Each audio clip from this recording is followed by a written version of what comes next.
Hello. The Divine Code reading for March 17th,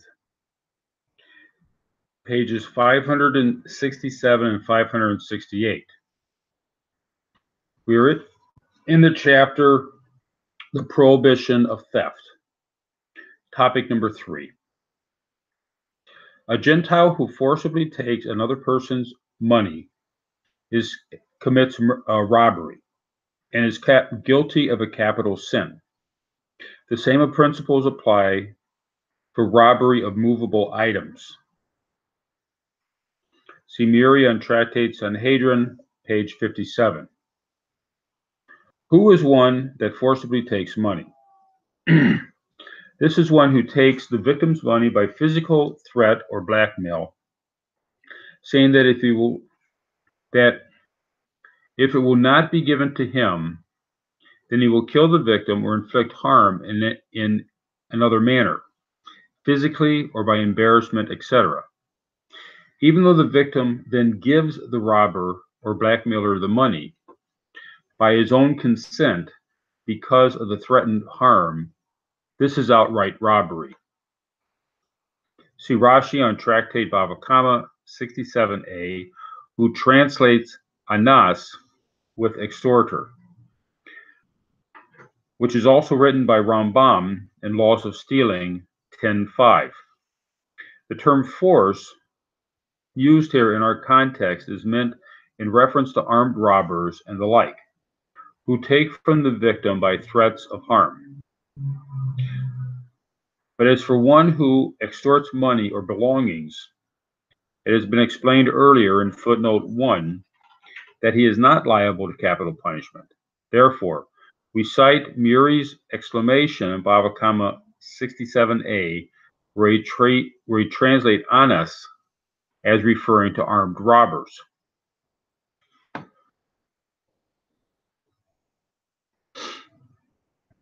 So there's a question about the area of extortion. If somebody is in the alley, if a robber in the alley holds a person up at gunpoint and says, "Give me your wallet," and it's obvious if he doesn't give him a wallet, then he's going to be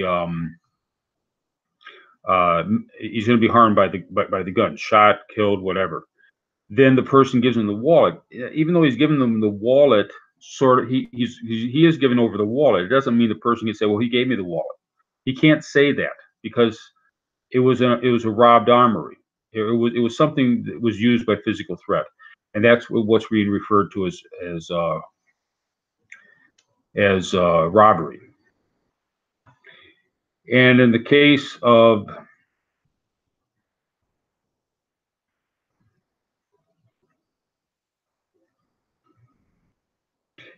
where the person is not liable to capital punishment, that's in a case where the person agrees to give it over. Let's say he's being harassed into selling property, and he agrees to the terms of the property being sold.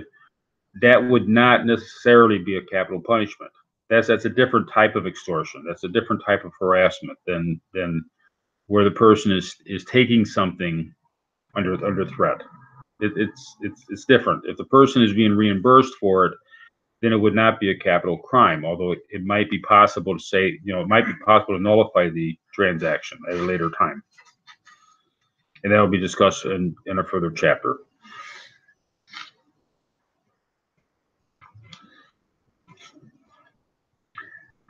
There is another type of forcible acquisition of items called extortion, hamas or kamas in Hebrew.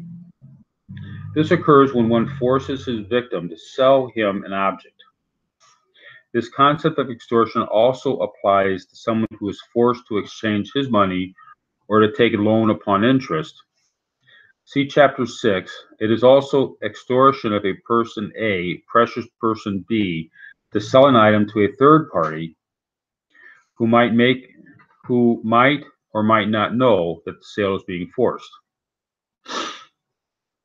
So that's a discussion of the other type of extortion that is given a different term, kamas, as opposed to anas, which which is more of a robbery type of extortion.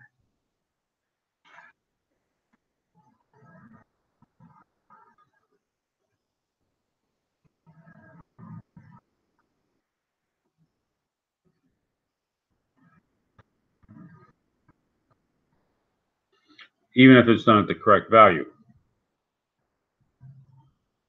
This is similar to robbery and is forbidden for Gentiles to commit such acts because of Noahide prohibition of theft. The details of this law will be explained in chapter 6. That's in a further chapter in this unit. See Rambam, Laws of Selling, chapter 10, Shulchan Aruch Mishpat, chapter 205, Heaven Ezer, chapter 28, and Lechem Mishnah, Laws of Marriages, beginning of chapter 4. From these sources, it is known that there are two types of extortion.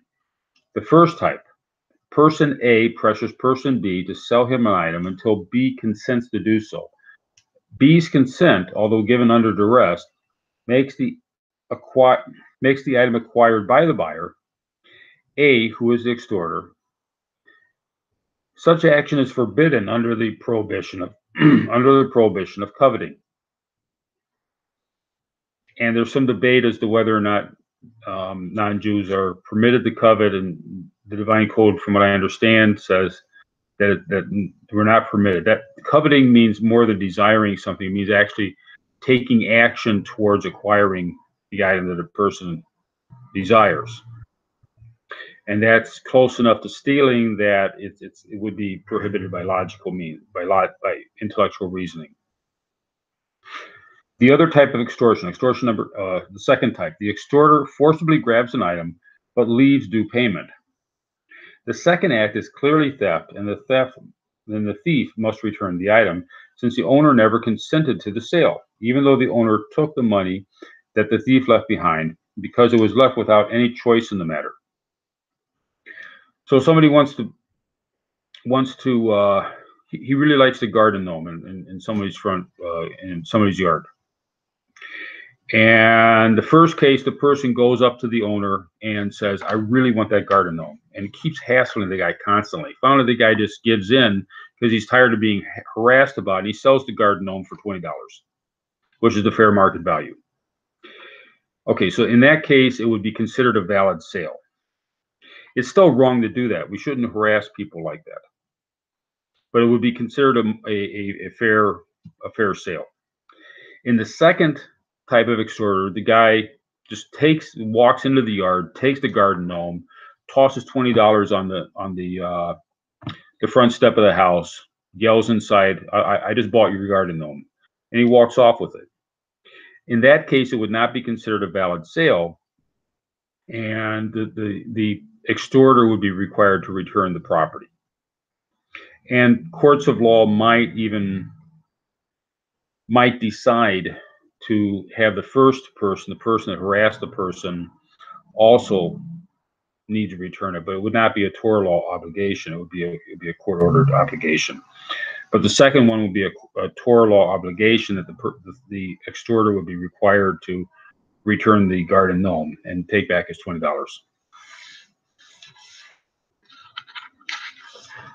And this will be discussed more in a future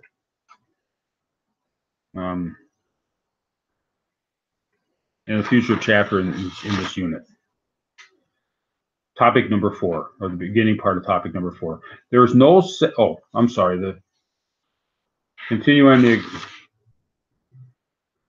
continuing concerning the extorter on that footnote. So we're still in topic number 3. The first type of extorter, on the other hand, is not obligated to return the item, and the sale is valid. And as in footnote 3, all these types of extortion are forbidden to Gentiles under the general category of theft.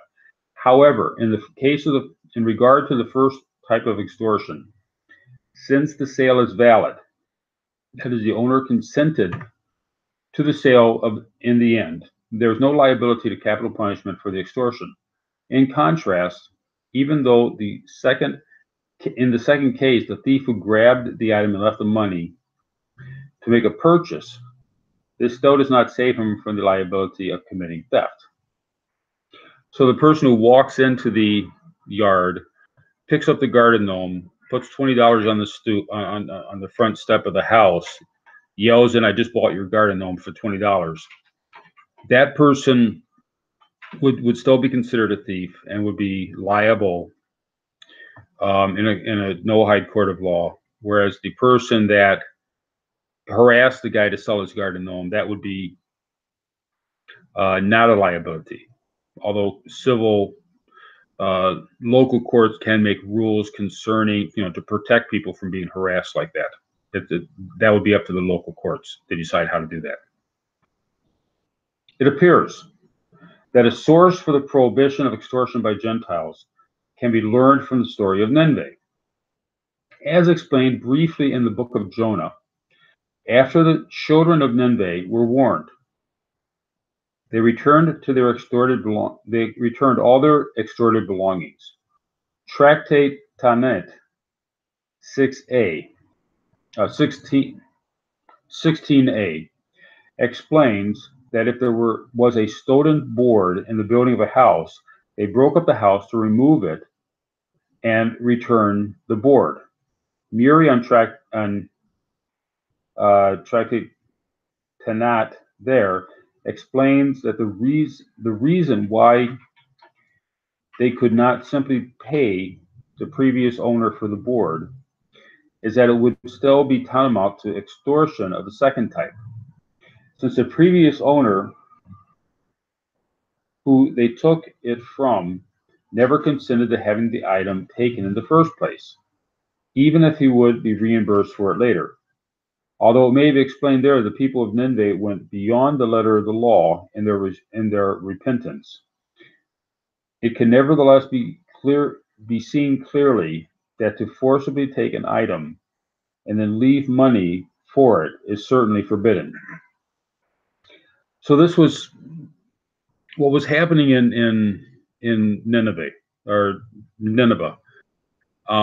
at the time of Jonah, or right before the time of Jonah, was people were stealing stuff and then building. They were stealing stuff and keeping it for different things. And when they decided to repent, the question would be, well, what are they supposed to do about all the stuff they stole? So one idea would be they would reimburse the owner. If it was like if they used a board inside building a house. So the only way to return the board, which is nominal value, would be to rip the house apart, which would be a lot of money. So why not just pay the owner for the board and consider everything fine? But that would be similar to extortion, where the person pays for the item. Now, at that point, because it had been built into a house, it'd be reasonable to just pay for the board. Pay the $10 for a board instead of ripping apart a house worth thousands of dollars. So, because they were so motivated in their heart, they were going the extra measure of actually tearing apart their houses to return the stolen property. Therefore, we can see from that it's not proper to take something and then just pay for it and think everything is fine. We need to actually return the product, and it's not acceptable to take something by extortion.